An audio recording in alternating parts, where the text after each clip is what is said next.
What's up, guys? All right, so some people have asked me to do this, and I'm going to do it anyway, just because I don't mind helping people out. So we're going to give you a tutorial on how to run a box call. So long beard. This is a long paddle call, and then I'm going to give you one on how to run a pot call. And there's different types of these and these, including these, which are strikers. We'll talk about that with pot calls. But let's start with the box call. So this is what you call a long paddle. I have a short box call. It's in my vest. But with a box call, they're really good on windy days. They're really good to reach, get more volume, get out there, kind of strike that bird up that's far away. Pots can do the same thing. These aren't really that hard to run. It's what a lot of people start on, and it's really a good call to keep in your bag, or your bag of tricks is the way I like to word it. So let me give you a rundown on this box call, kind of show you how I hold it, how I run it. A long box is a little different than a short box because it is uncomfortable to hold in certain areas and ways. But I'll give you a rundown of that and kind of show you how we do that. So with this, most people on the long boxes, they'll just hold them this way and call just like so. You can turn them upside down and do them this way, but it's a little awkward on these because it's big. I mean, see how long this thing is, and a short box is about that long. So I hold them like this and just get a little call in there.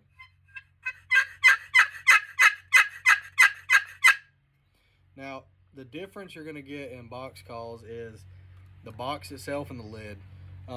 This is a butternut and a cedar.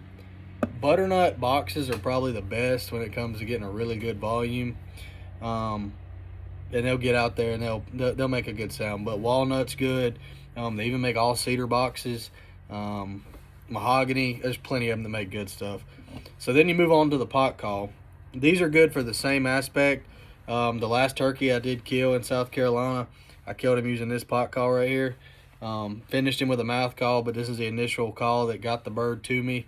And just when they get in close proximity, you can't move and make this kind of motion using a pot call to finish a bird. So with a pot call, you'll have a striker and you have a call. And you'll see I have a scuffed up area, and that's generally the location that's probably the best sounding on the call. It can be here, here, here, there, anywhere. And some people like to mark them on the call if they don't keep it scuffed so they know where their favorite spot is, okay? Now, when you run this, you don't want to touch the tip of your striker. You don't want to oil that up. You want to keep it scuffed up. I keep a scuff pad in my vest at all times to scuff my stuff up, scuff my strikers up. And I run a multitude of different strikers because a different striker will give you a different sound per pot depending on what it's made of. I like a multi-wood, or what they call a diamond wood striker. It does really good with glass. It does mediocre with slate, but I prefer it on glass or like aluminum. And so I'll give you a sound profile on this real quick. And the trick to doing them, you want to cup the pot. You don't want to cover up the ports in the back because it vibrates in the middle and it gets the sound to come out. And you don't want to muffle that because if you do, it'll make a different sound. And I'll show you that in the video.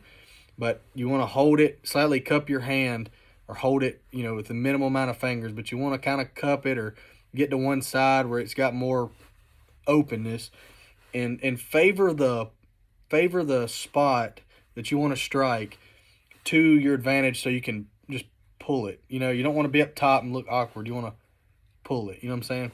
So you want to get your striker on the pot and get it, just make a sound first, then you'll know. Pressure's a big thing. I'm barely pushing on that. If I push hard, you'll hear me hit the glass. If I get hard like that and pull, sounds like crap. You got to back off a little bit.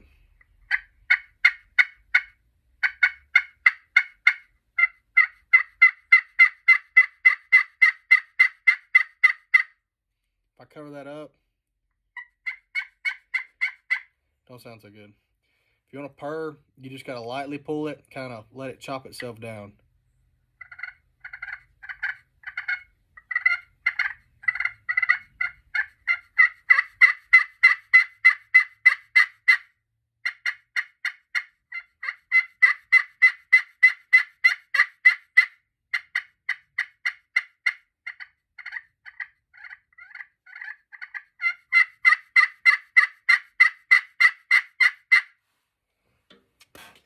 when you do those motions and you want to make that sound, I normally like to pull across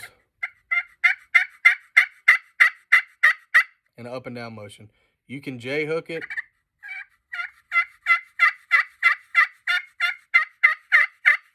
Go in a circle. Or you can go up and down. Either way, however you want to do it. But that's the difference in a pot call and a box call. We'll do a mouth call tutorial next.